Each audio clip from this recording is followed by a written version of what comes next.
Okay. Not all the time? So you should go just a little bit. Just enough. Has anyone stopped searching things like in general and just use ChatGPT? I see you guys in the back, like, I don't want to admit to it, but maybe a little bit. Does anyone here think that AI can write better than they can? Okay, so we're still holding out on the writing end of it, all right? We love it. Well, today, we turn our attention to the age of artificial intelligence and what it means for how we think, reason, and remain curious. Our speaker is Christian Carmody, a Ph.D. candidate at the University of New Hampshire, where he studies intellectual humility and its role in constructive dialogue. He also serves as a senior researcher at the Research Institute of Learning and Development. His work explores how virtues like humility and attentiveness can help us stay independent thinkers. So please, help me welcome.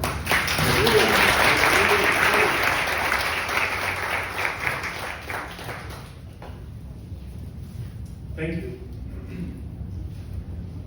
So, you guys have nothing else better to do? No, kidding aside, I'm thrilled to be here. I'm very grateful that all of you decided to come out this evening. I know it takes a lot of effort, time, coordination to make these things happen. So, thank you for being here, and I think it'll be worth your while. How many of you have attended a Lectures on Tap event? Okay, great.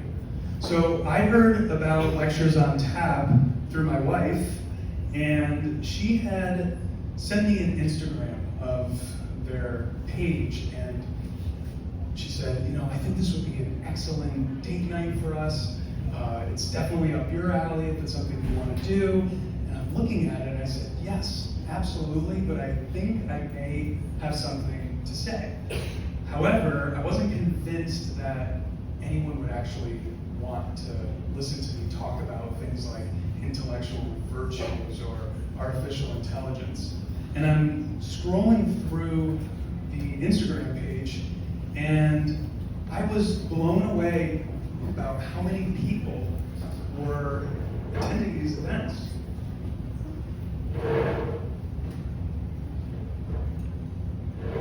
At the same time, I wasn't surprised, because if we look at where society is today, you have millions of people listening to long-form podcasts, watching YouTube videos, and attending TED Talks, and then attending Lectures on Tap events. And it does say something about us as human beings.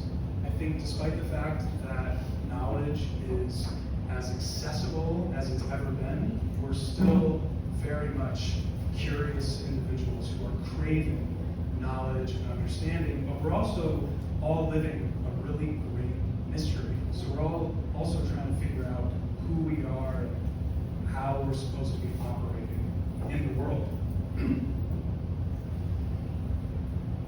And so, at the same time, I've noticed this trend with LLMs like ChatGPT and the like, where we may be going down a path where we're not valuing these things that make us uniquely human. And so it made me really start to think, okay, what is it that makes us truly human, brings value to the world? And I kept thinking about thinking. And so tonight's lecture is going to be a little bit different than other Lecture on Tap events that you've gone to, I would assume, maybe not, because I'm very much still thinking through these ideas. And part of the reason why I wanted to speak to all of you tonight is because I find that if I'm speaking about my ideas or ideas of other people that I come across, it becomes a little bit more clear. And even though I'm the one speaking to you, I do think this will very much be a collective conversation.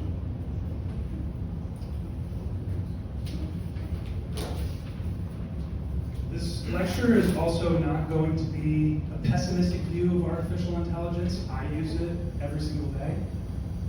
However, I do believe that we need to start thinking about how it may or may not be contributing to our overall human flourishing. So with that, I want to start with first experiences with ChatGPT. Can anyone remember the first time they used ChatGPT? Yeah. So the first time I used it, I remember it vividly. I was sitting in my room one night and I was working on a paper or something, and I was procrastinating, and I was looking at my news feed, and I kept seeing these articles circulating around ChatGPT.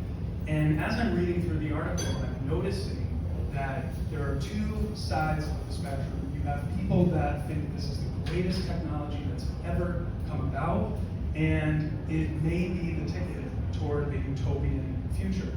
On the other end of the spectrum, you had people saying this is a disaster, this is going to be the end of human beings and our purpose in the world. So I had to see for myself what this was all about. So I come to the screen, and oddly, I felt comfortable. Like something about it felt very familiar. Maybe it had to do with the fact that it looked a little bit like my cell phone in some ways. The user interface was very intuitive. And I sat there for probably a solid 5 minutes thinking, what am I about to get myself into here? And what do I have to lose by using this tool? So I started writing on it. I can't remember what that first prompt was, but I was absolutely awestruck. I could not believe how incredible this technology was. And I think I spent probably 2 or 3 hours after that just playing around with this tool. And I kept doing it for weeks and months. And my enthusiasm for the tool slowly started to shift to skepticism and, frankly, a sense of anxiousness, I guess. And the reason for that was twofold. Some of it was societal, as far as societal pressures and messaging coming through. I think there were, it wasn't limited to these themes, but the first theme that I kept hearing from the tech community was, this is a tool that will democratize education. And what we do know from the education literature is that if there is one thing that can most definitely improve student outcomes, it's one-on-one tutoring, especially if tutoring is exceptional. And the reality is, tutoring is not affordable for most kids, especially if you're looking at math tutors, which are far and few in between, who are charging $100+ an hour. It's highly unlikely that someone from a lower socioeconomic gap is going to be able to afford that. So in some sense, I believed, okay, I do think there's something to this messaging. At the same time, it felt very much like we need to get on board. Everyone needs to get on board with this because it's good for society. The other theme was the fact that we're in an arms race. This isn't just about the United States. Other countries are using it, especially our enemies, so we really need backing and investment from our community to get this off the ground, because if we don't do it, and we don't do it the right way, someone else is going to do it, and they may do it the wrong way. And then finally, from an individual standpoint, there was this notion that if you don't start to work with artificial intelligence, you're either going to be replaced by it, or you'll be replaced by someone else who knows how to use the tool more than you do. And we're already seeing this today. I think a recent report coming out of Brookings Institute. The Brookings Institute showed that since 2022, jobs that are likely to be used by AI or are being used by AI have led to unemployment in those areas by roughly 13%. So it'll be interesting to see what that looks like next year, 5 years from now, etc. So while this is going on, I'm reading these stories, I'm starting to feel a little bit of pressure, but it's also catching me very much at a vulnerable state. Because while I'm playing with this tool, I am working on my Ph.D. I'm working 4 jobs because I'm making no money. And I'm starting a family. I have bills to pay, and inflation is off the charts. And I'm thinking to myself, okay, what does this mean for me? I felt very much a sense of vulnerability. It was this sense that this tool is so much smarter than I am and craftier that surely I'm going to be replaced by this thing. What am I going to do? There was also this other voice that started to kind of creep into the back of my head that was more or less saying, no, you're thinking about this the wrong way. This is your ticket out. You want to get that PhD done soon? Use this tool. And I'm thinking, yeah, I could definitely get a couple chapters done tomorrow using this tool. And it started to scare me a little bit because I definitely was contemplating doing that, because the other voice in my head was saying, no one's going to know. How is anyone going to know? Because we have these Turnitin programs at universities where they're trying to catch plagiarism, and frankly, it doesn't work. And there are AI tools that are combating that anyway. So I started thinking, well, if I'm thinking this way, who else is thinking this way? And it reminded me of the story of Adam and Eve, because for those of you who may or may not know the story, Eve is tempted by a serpent to eat the fruit of knowledge, the fruit from the tree of knowledge of good and evil. And the serpent, in similar way, says, I understand that God is telling you not to eat this fruit. The only reason he doesn't want you eating this fruit is because he knows if you eat it, you too will have godlike powers. And also, despite what he says, you're not going to die from eating this fruit. Eve eats it, Adam follows suit. And what we learn is that they become conscious. And part of them becoming conscious relates to them realizing that they're now naked. And religious scholars refer to this as the loss of innocence. They call it the fall.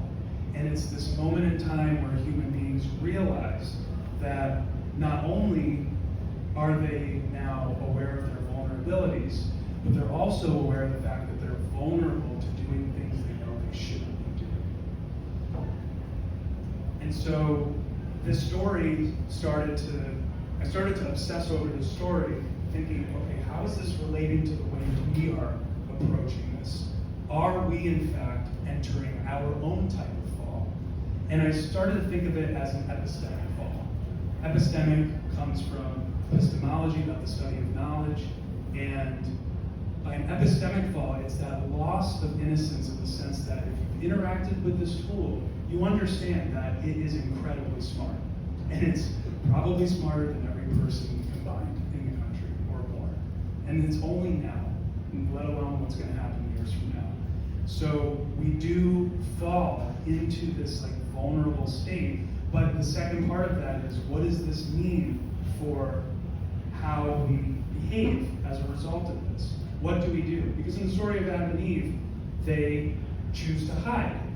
Now, we can interpret this in a number of ways, and that's not the point of this lecture, but ultimately, they hide because they feel they're vulnerable. So if we think about how that relates to today, at least for me, I'm thinking, well, either I can head to the mountains of Maine and start my own Amish 2.0 society, and I don't have to know anything about these tools, or I can mask competence and pretend that I know more than I actually do, and that will at least save me, it'll protect me. Okay, so before we get into, if we have enough time for this, before we get into how we should respond, we should really think about why this actually matters. The first thing is, for quite some time, we've been more or less entering the state of a life of auto-completion. I remember when we started using Netflix and Spotify, and these algorithms are telling you, or giving you recommendations of what you should listen to, what you should buy. Now, in some sense, you do have a decision to make. However, you did not decide what those recommendations were. And if anyone's using tools like Grammarly, or even if you're Google searching, it finishes your search bar for you. So if you play that out 5-6 years from now, of that building that habit of auto-completion, what else becomes an auto-completion? You know, does it become a point in time where these technologies know you so well that they can predict when you're going to become sad? So they make sure to order you some junk food 2 weeks from now because you're probably going to be sad? I don't know. But something that Brandon McCord from the Cosmos Institute, I don't know if anyone's ever heard of the Cosmos Institute, excellent organization in my opinion. He is focused on building what's called philosopher builders. And it's this idea that technologists who are developing these tools should entrench themselves in moral philosophy as they are developing these AI tools. So something that he's brought up a number of times is this idea of reason atrophy.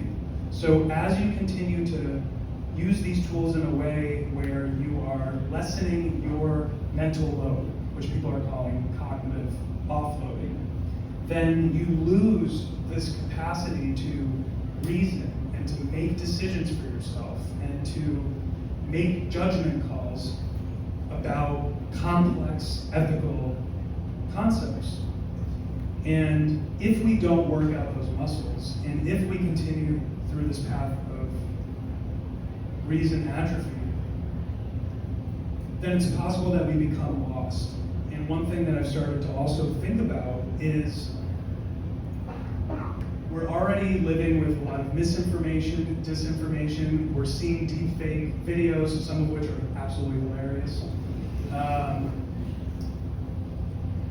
But I do think we begin to really crave certainty, because we don't know what's true anymore. But not only that, we lose the ability to even figure out what's true and what's not true.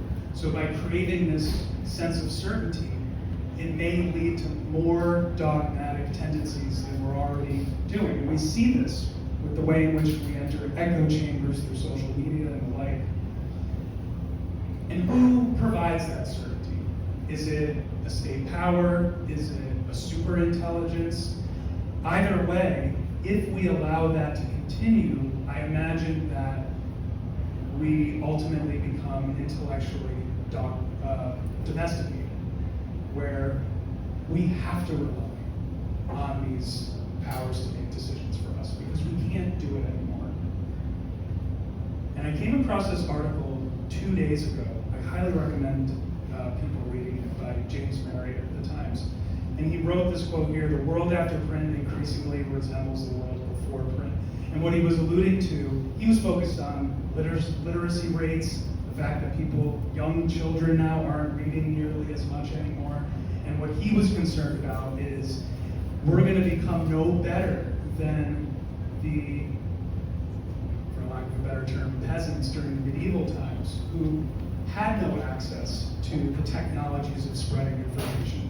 And it was just a select few, roughly the kings, the monarchs, etc., who had that capacity and therefore could easily manipulate the population because they couldn't know any better. So the question becomes, how do we respond to this? What are some ideas that we can think of to prepare ourselves for this type of future? And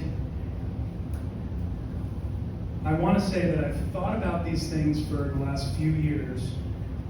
By no means am I convinced by them. I'm still thinking through them myself. And I'm not a saint. I'm definitely not always following the things that I believe in. But I've come across this idea of character as a possible antidote, if you will. When we think about character, we often think about how we behave as far as how we treat others, how we treat our friends and family. There's also an intellectual character component as well. in the way in which we approach conversations, intellectual engagements like debate or disagreement, uncertainty, problem solving, thorough reasoning. And similar to, in the way in which character is shaped is through the qualities of virtue. How many of you have at least heard the term virtue before? Okay. So virtue is interesting because virtue, or the way in which character is shaped, either can be very strong or weak, and it's dependent on virtue. Virtue is something that goes back to ancient times, Aristotle. And Aristotle believed that virtue was that of the soul. And he believed that the soul was broken up into two parts. The soul had a rational component, and it also had an irrational component. The rational component was how you felt, your desires, and the way in which you responded to those things. He also believed in an intellectual part of the soul, which was how you reason, how you gain practical wisdom. And the intellectual virtues that have been recently explored today, they do differ a bit from how Aristotle viewed them. They're labeled similarly as the moral virtues, like intellectual humility, intellectual courage, and the like. So just to show you how they're a little bit different, because this took me forever to figure out, okay, how do you differentiate moral virtue from intellectual virtue? So think of courage. How many of you have ever witnessed someone being bullied or harassed, whether it was back in high school, etc.? So when you're in that situation, you do have a decision to make. Either you can act with cowardness, where you walk away from the situation and you act as if nothing's going on, or you can act with rashness, where you do approach the situation, but you do so in a manner that makes things significantly worse. Or you act with courage. Similarly, intellectual courage would be in the realm of, let's say, a classroom setting. There's a heated discussion happening. The most heated discussion right now on college campuses, where students tend to self-censor the most, is around the Israeli-Palestine conflict. So imagine yourself in that conversation, and you have a point of view that you believe is true, or true enough, or at least true in your perspective, and you want to engage, however, the majority of the people do not, or seemingly do not agree with what you believe in. Do you self-censor and not engage at all? Do you act with rashness, where you start swearing at the people, calling them imbeciles, etc.? Do you conform? Do you just lie and go with the group despite what you think? Or do you act with intellectual courage? Now, what does it mean to actually act with courage, or act with intellectual courage? Well, there's something called, there's three components to intellectual virtues. There's a thinking component. People who are intellectually virtuous tend to value truth, belief, understanding, knowledge above all else. So in the courage example with the bully, that individual who approaches the bully probably values justice in that situation, whereas the student in the classroom values the truth. Slight difference there. Now, how do you know whether or not you are approaching this properly? Because that's something you always see with Aristotle. He always talks about in the proper way, in the proper means, etc. But proper is not an easy thing to tease out. The first thing Aristotle notes is something called the golden mean. And he says that to act properly is to strike a balance between the extremes. In this case, the extremes are your vices. So with intellectual courage, the vices might be censorship and rashness. Now, that's still not enough, though, to exactly know whether or not you are approaching this with true courage. So again, the value being truth, understanding, knowledge, and then there's a motivational component to this too. What is driving you to actually do the thing that you're about to do? So with courage, it can be one thing to value justice, but at the same time, if this individual is about to approach the situation and they notice people have cell phones and that there's a chance that someone's going to get this on film and it's going to make me look like a hero, and then I'm going to go viral, and then I'm going to go on the news and talk about how brave I was, that would not be moral courage in that case. Likewise, it can be one thing to value these things, it can be one thing to be properly motivated by them, but do you act in that way when it really matters? So intellectual virtues play a similar role. Now, Dr.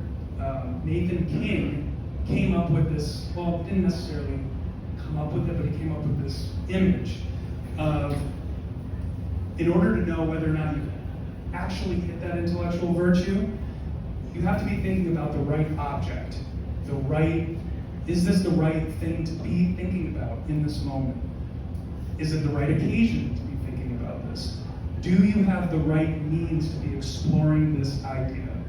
And that's an interesting one, because this might have been a few months ago. I was talking to someone, I've been on a bachelor party, and they're talking about this historical event that they learned about, and I asked him I'm like, I didn't know you were such a historian. How did you know all of these things?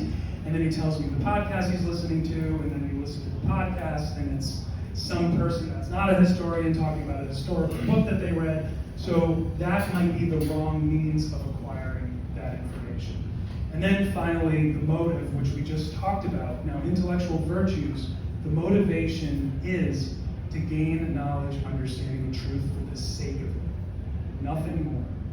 And there are arguments in this scholarship of intellectual virtue as to whether or not that's legitimate. There's a scholar I really admire. I use her work all the time. Her name's Tanel Porter. She works in communications, and she believes that doesn't necessarily need to be the case. Someone who's intellectually virtuous, they could be motivated by harmony and social connection. And while I believe that is a valid motivation, if you think about engaging in an intellectual conversation with people, you want it to be harmonious, you want to be respectful, you want to be able to listen to what other people have to say. So going in with that motivation, I do believe is valid. But I don't believe it's the overarching motivation, because if that is the number one motivation, then there's a propensity to potentially frame the way you approach the conversation so that things remain harmonious. And maybe you end up not being as truthful as you normally would be, so that you hit that motivation. While I believe striving for understanding and truth as the number one could still lead to that other motivation. So I've been thinking about, well, in the realm of AI, thank you for your patience, by the way. I haven't talked about AI in a minute. How do we approach AI with intellectual character? What does that mean? And there are many different intellectual virtues that are out there, and I took some time to think about, well, what are the ones that may make the most sense for the way in which we're using it right now? The first one I thought about was intellectual humility. And I've been studying intellectual humility for 4 or 5 years now, and I had such a tough time thinking about how this related to artificial intelligence until I saw this movie here. Does anyone recognize this movie? Yeah? What movie is it? Arrival. Okay. So, Arrival, for those of you who haven't seen the movie, it's about this character that Amy Adams plays named Dr. Louise Banks. And she is an expert linguist that the military brings on board to help figure out what these aliens, known as heptapods, are communicating. And she is a perfect portrayal of intellectual humility.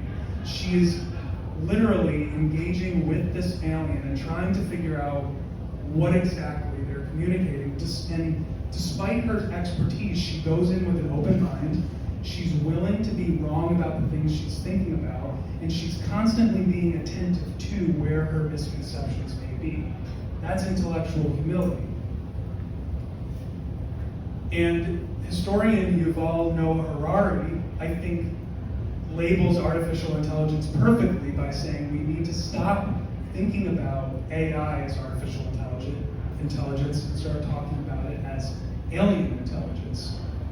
Because there are so many issues like the black box problems where we don't understand, even the experts in artificial intelligence don't understand where these outputs are even coming from. Now, we can choose when we're engaging with these tools to engage with something called diffidence.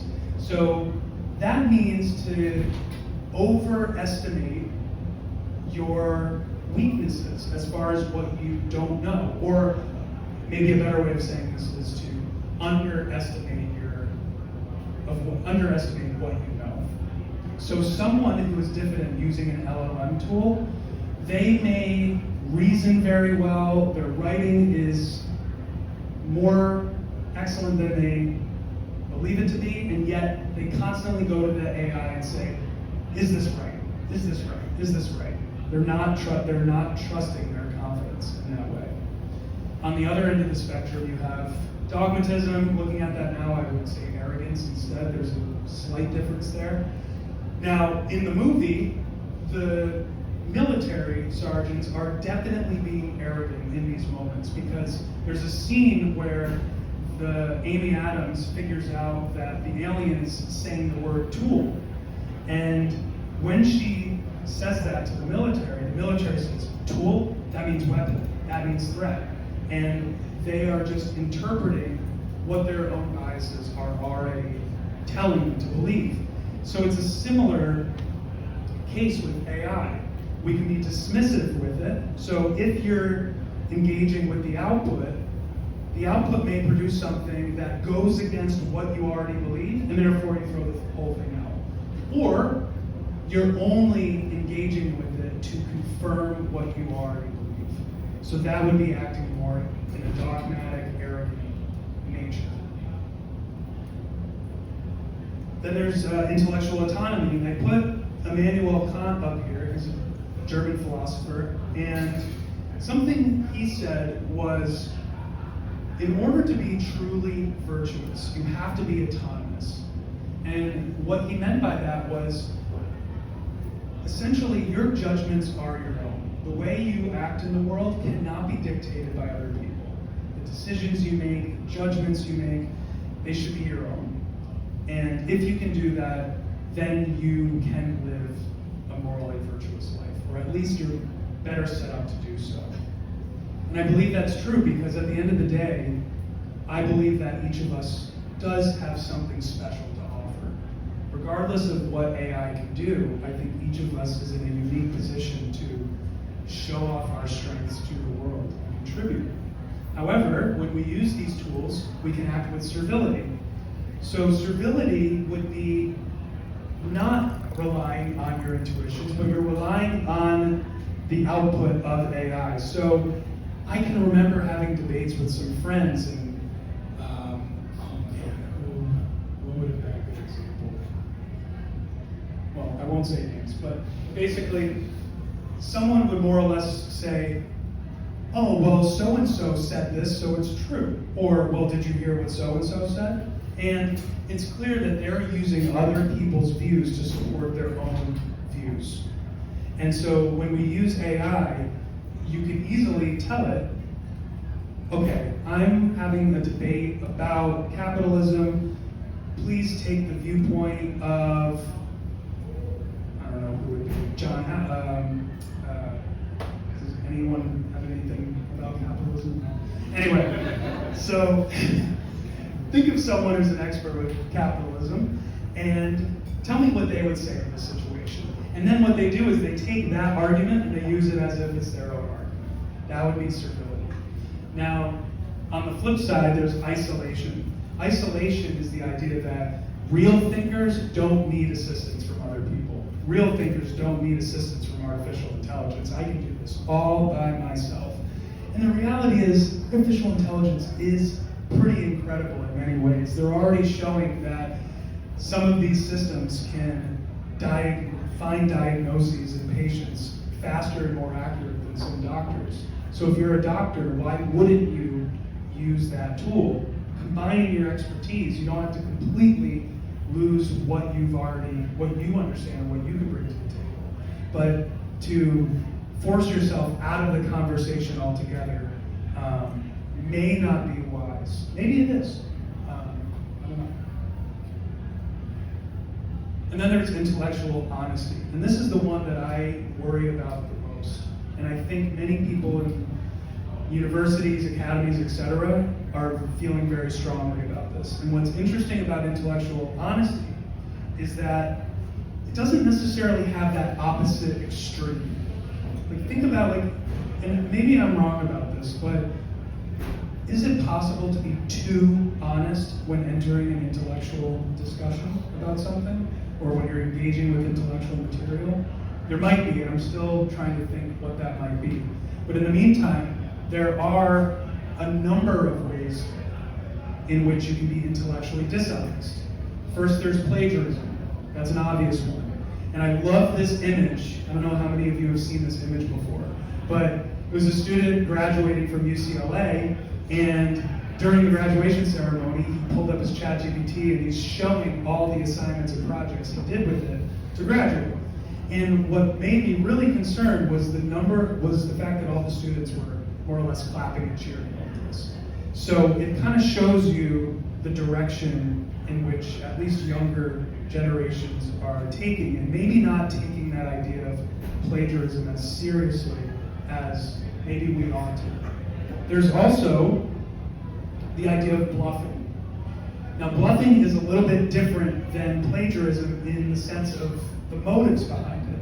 So with bluffing, it's that idea that you're deceiving other people. Plagiarism is a little bit more lazy, but bluffing is deception. It's acting as if you know more than you actually do because you used an AI tool. So imagine, for instance, that you're in a board meeting, or maybe it's your professor or what have you, and they are giving some sort of talk about the goals for the year, but they've actually just used the tool to write a script for them, and they've memorized the script, and that's what it is. That's bluffing. They may not actually know what's happening there. The picture below, I originally thought was bluffing, but the more I thought about it, it's not. Has anyone heard of this tool called Cluey? Anyone else? Okay. Cluey is a fascinating story. So Cluey was started by an undergrad at Columbia, and on his website, it's literally a tool that can help you cheat on everything. That's the catchphrase. And the idea behind Cluey is that it can hear and see everything in real time and then give you the appropriate responses in real time in order to meet your goals. So he used this tool during an interview with Amazon, and Amazon was blown away, gave him the job. Later they found out that he cheated, and they took away the interview. Columbia kicked him out of the university, and Silicon Valley gave him $13 million. Which, that's amazing technology. But it's also, again, thinking about, well, what is it that we are valuing? What is the approach that we are taking with this technology? And for him, he put up a YouTube video of a product that hasn't come out yet, but something that clearly is something he envisions and believes will be worthwhile, is using Cluey on something like a date. So Cluey can see what your partner or date is wearing, what their mannerisms are. So it tells you, hey, ask her or he about this. Or she or he gives a response and then says, hey, say this in return.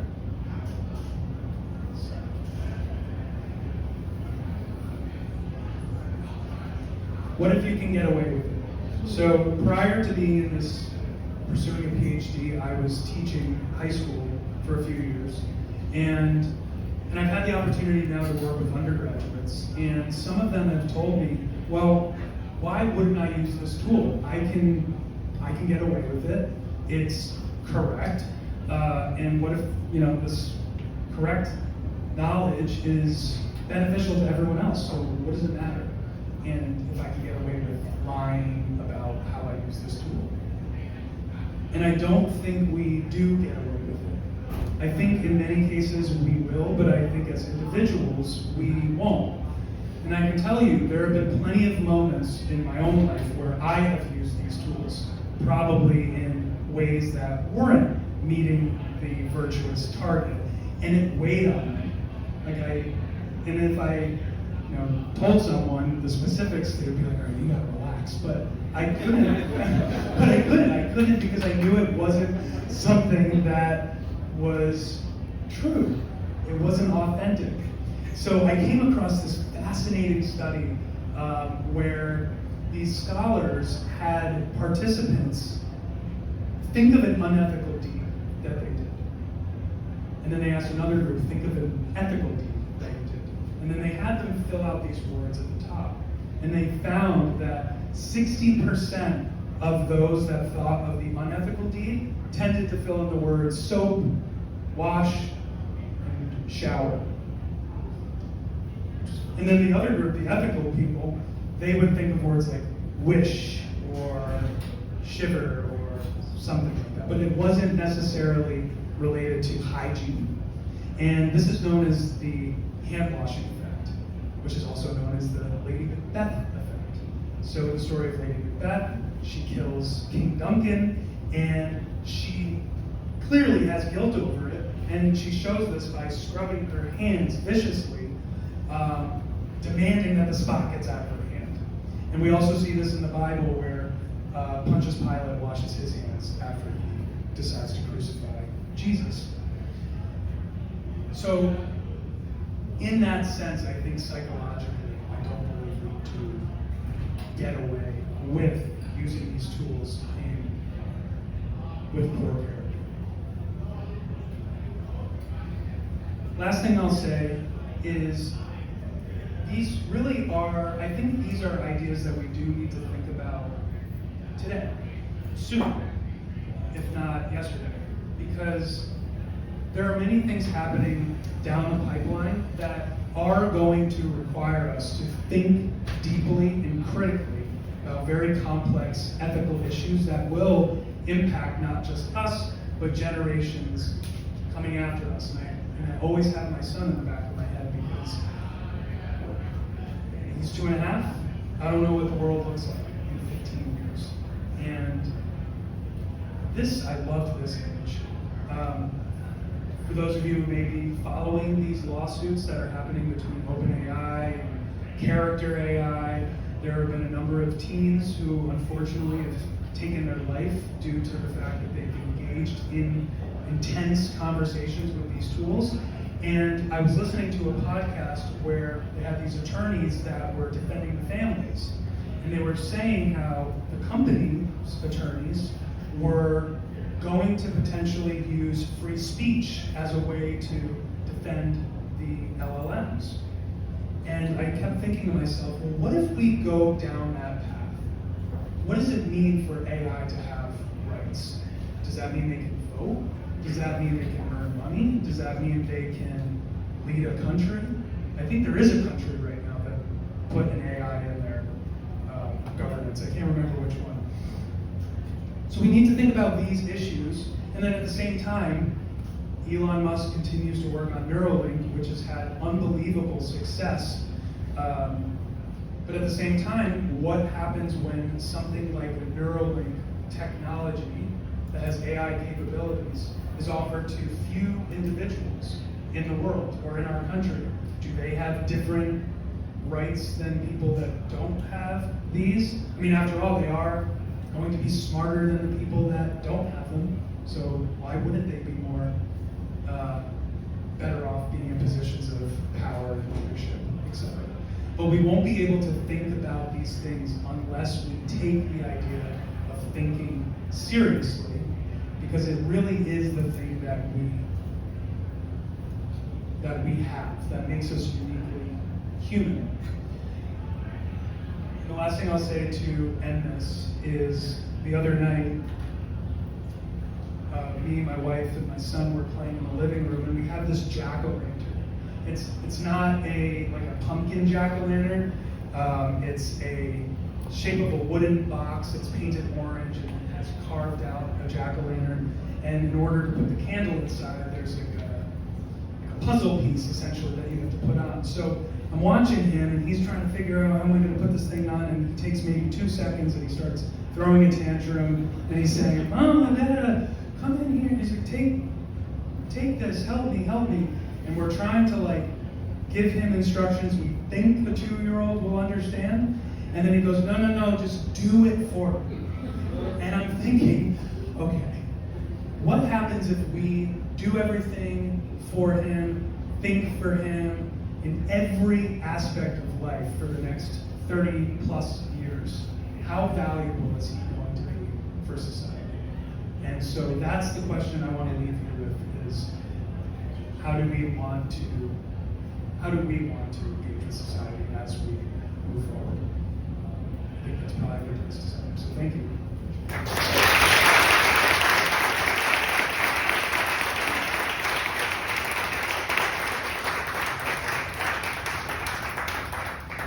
Can we do one more round of applause for that?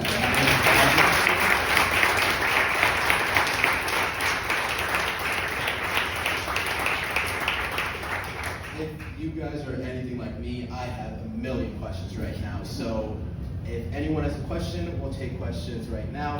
All I ask is please repeat the question so everyone can hear it. But yeah, you guys go on ahead.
So, if I understood the question correctly, if we find ourselves in, and I need to ask you a question about that. So, if you're on a lower playing field, you don't have as much access to prior knowledge or knowledge?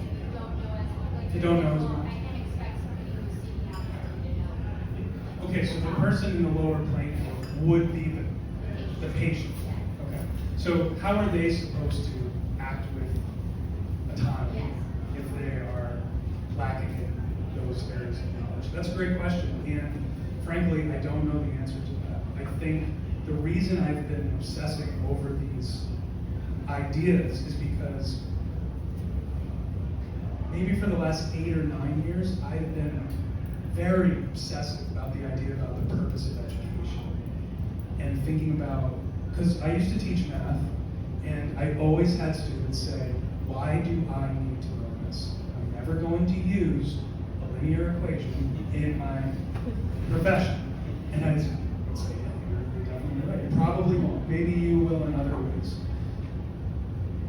And I thought those were phenomenal questions because it wasn't, they weren't saying it with this brashness or ignorance. They meant it.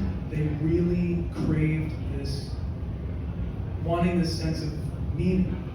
And I think that, it's a hot topic. And I know there's a lot of disagreement about the idea of introducing character into education, because you want, in some ways, to keep those maybe moral values at the home. But if they're not getting them in the home, I don't know where to get it. So in some sense, I believe that students need to buy into that idea of autonomy. Because if I'm thinking, I think you're right, like if this kid, my brother was just telling me about this. So my brother, my brother works for New Balance, and he was talking about how they have these, interactions with customers, potential customers, to get their perspective on new shoe lines that are coming out. And in this sense, they were talking to a group of teenage girls. And what was fascinating was that the teenage girls expressed the fact that they wouldn't necessarily be persuaded to buy shoes from, if New Balance was being worn on an actress or a musician or an athlete. Rather, they would buy the shoe if they saw an influencer who was their age wearing the shoe. And their reason for that was because they're not getting paid. Of course but they don't. But that shows that ignorance of not knowing, but then also not even knowing to ask that question about, is there something that I don't know about this video that's happening? So I think that's part of the AI education and that goes for all of us, is when we get an output, how many of us are actually questioning the output? So I hope that answers the question.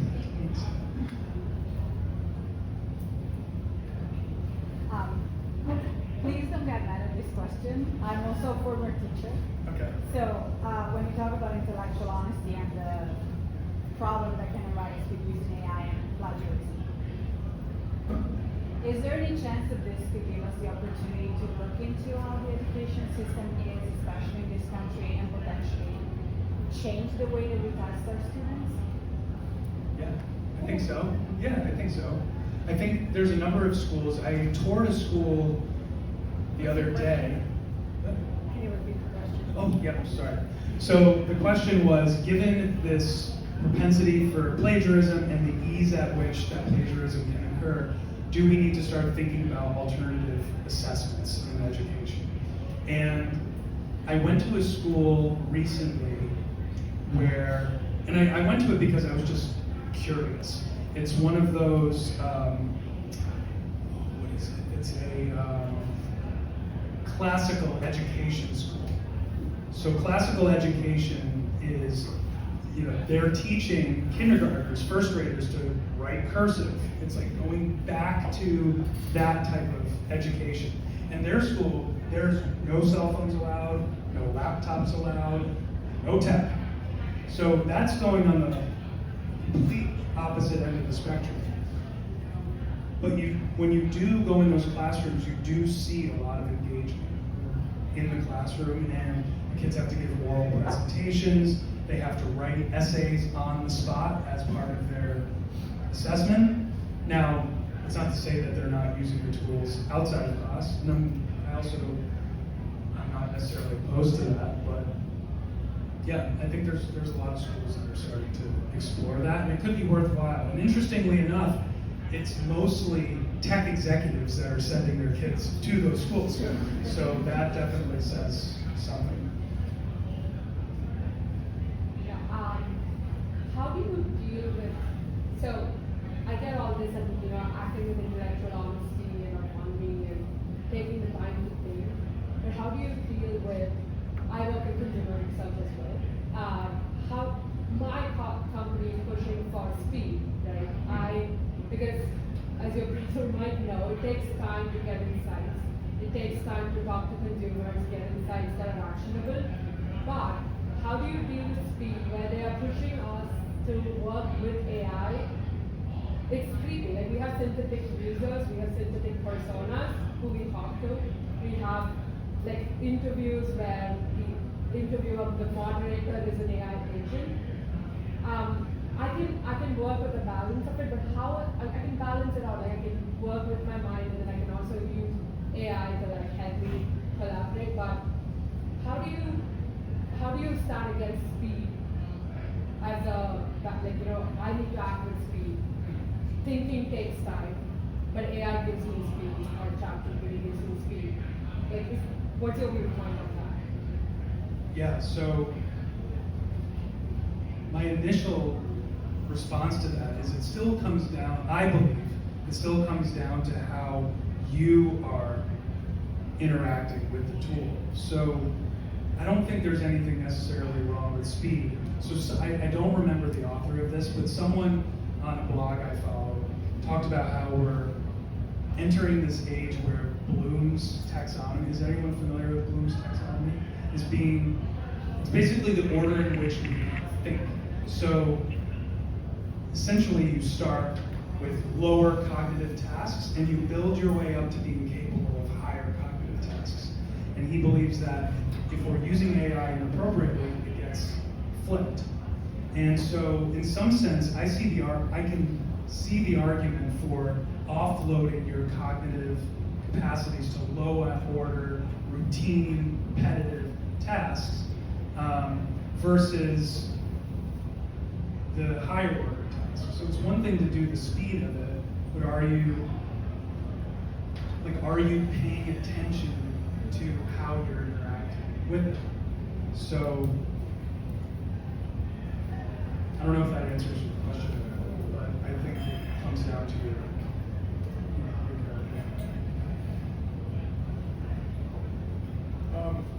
This is exciting about how you wrestle with the whole issue of all these issues related to education. So, back with finding that education should. And so, we started talking about 5 and 6-year-olds in high school. We had thought in the past that it was teaching them subjects, introducing them to the subject, they want them to begin to understand history, but they learn math. Post high school, and the question is, so what is education next? And we, years ago, at least when I was growing up, liberal arts was considered to be a very important option because it was thought liberal arts was exposure to lots of different topics, ways of thinking, and teaching you how to think so that when you go out in the world, you would have a fair amount of knowledge of things, but certainly enough converses to know how to ask questions to get to now it's a lot more true that knowledge is started out as a creative professional focus. They're not about how to think, but about building about this or thinking about this. And in all of that, now you're introducing this whole issue, not just of the role of AI, but the thing about intellectual autonomy and how to get to a place where you could operate with any confidence of your own autonomy. I don't even have a question. It is just that it seems to me that there's stuff you can talk about. You need 2 PhDs. great points.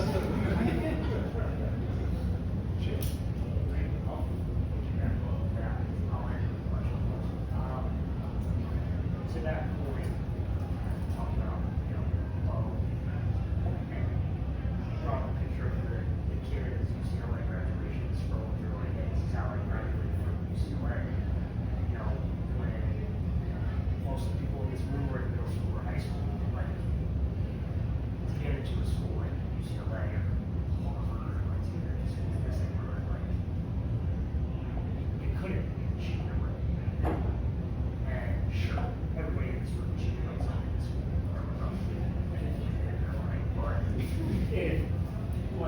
you really cheated on something, you got exposed, right? And now we're in a world where kids are going to be growing up and they can cheat without being exposed.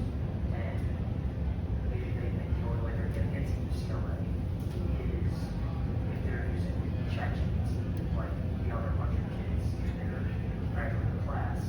And if they're not using it, somebody else is, and that means they get to school, not only kids. So, question being like, what would be kind of cliche, but is the advice that you give to a younger student that's like, hey, like, this is where I want to be, and I feel the only way I can get there is if I take advantage of or abuse is probably not what Yeah, so I think it sort of goes with what, Tom, you were saying, where you have universities are still very much in this business of ensuring or trying to ensure that students get a job after college. Now, I don't believe that that should be the main priority, but that's very much an idealist view of university. But university costs a lot, you take a lot of debt, hopefully you can get out and repay it. So I think ultimately what the workforce is going to be looking for is, well, first of all, a recent poll showed that 80 to 85% of hiring managers do not think that recent undergraduates are prepared for the workforce, but because of soft skill reasons like communication, etc. But I also think that there will be a demand to use these AI tools effectively. So there's that whole culture of vibe coding where anyone can code, right? It's democratized coding. So you can code, you can make an app tomorrow, etc. But the reality is people who are expert programmers will build excellent apps using AI if they can master AI. So with a high school student, it's that combination of focus on what it means to be an excellent thinker. And that's the responsibility of teachers to cultivate that, but also practice these tools so that when you combine the two, you become invaluable versus a student who just uses the AI tool to get by, but they don't actually have the thinking capacities, the right questions to ask the tool, how to respond to it, etc. They'll have an advantage, I think. Yes, I am curious if you have a perspective or maybe more of like a metacognition, social emotional intelligence of kids in younger generation, thinking about intellectual capability and autonomy, how we can kind of foster or reframe AI for their perspectives as they're growing up, as they're using ChatGPT for friendships, if they're not engaging in school or with social media and that growing up how we can reframe the perspectives of AI to protect autonomy and everybody. So how do we protect, how do we reframe AI for students to protect their autonomy and encourage metacognition, etc.? So metacognition being thinking about how one thinks, so knowing what your weaknesses are, what your strengths are. And I'm not sure how to answer that. I've been writing with someone about this idea of how do students use AI so that they can become better goal setters, how they can think more flexibly, how they can enhance their working memory, their metacognition. Because if they allow the AI tools to, if they use the AI tools in improper ways, it can actually harm their more or less executive function processes. And I mean, that question you asked about a kid using an AI tool to build a relationship it's an interesting one.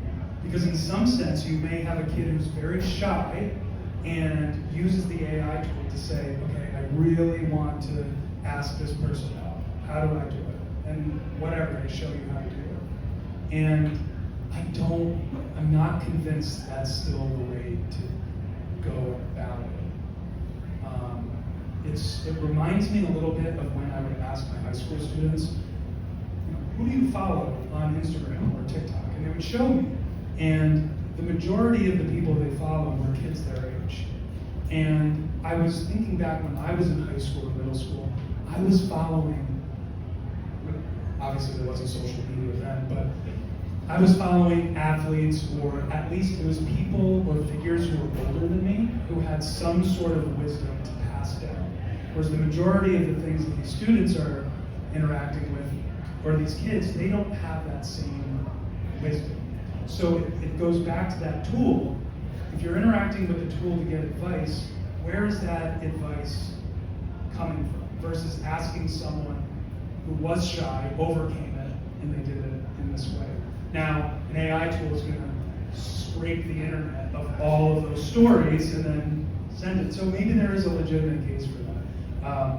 But I'm convinced that more and more couples, marriages are going to start using it for that reason too.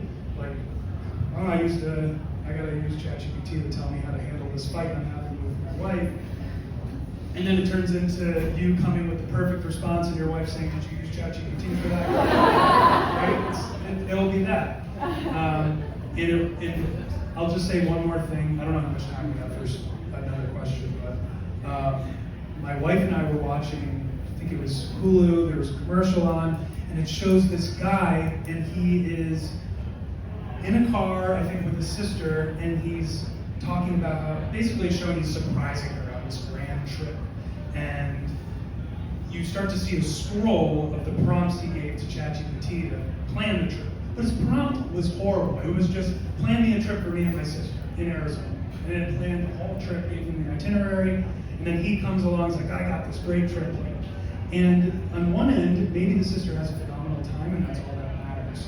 But then I asked my wife, and I was like, how would you feel if, like, 10 years from now, I told you that everything I planned wasn't my idea, and I just took it from the internet, or took it from ChatGPT and just, like, that's all I did.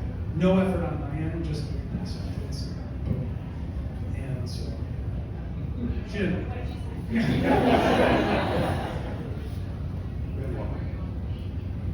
feel like this kind of piggybacks off that last question, but I think, like, historically, like, inventions were created in life to, like, make lives easier, and AI seems to be one of those inventions that, you know, does that in many different aspects of our lives. But I also think it goes to a degree that, you know, takes away some important aspects of just being human. I guess my question is, like, do you think we've reached a point of this sort of human creation invention that takes away some important characteristics of what it means to be human? We're all asking these questions and getting these answers and reacting accordingly to that. It feels like we're sort of children's, all like just children of AI.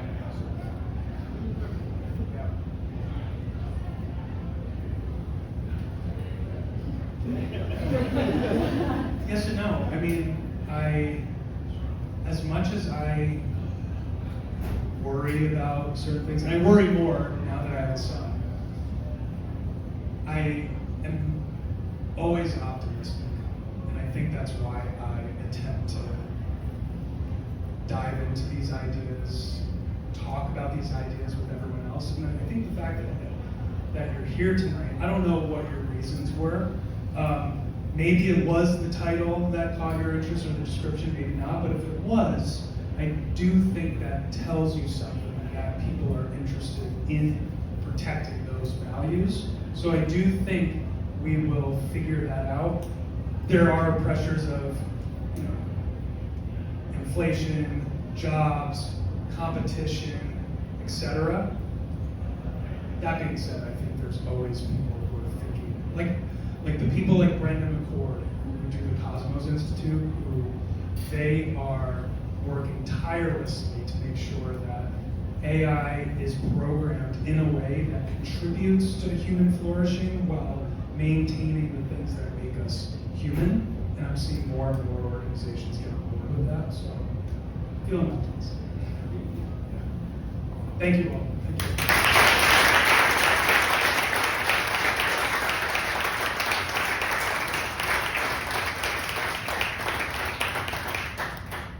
One last time for Christian.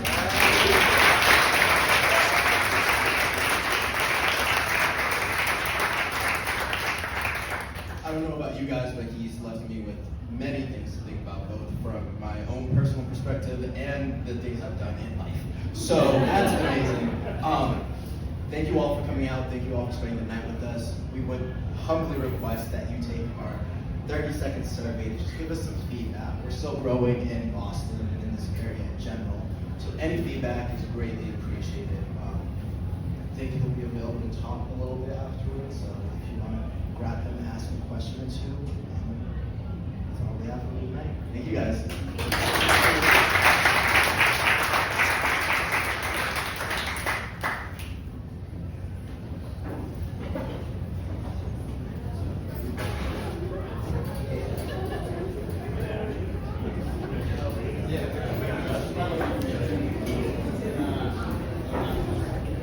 Feel like music playing. Love that. Oh, not that one. Not that one. Mike. Yes, right.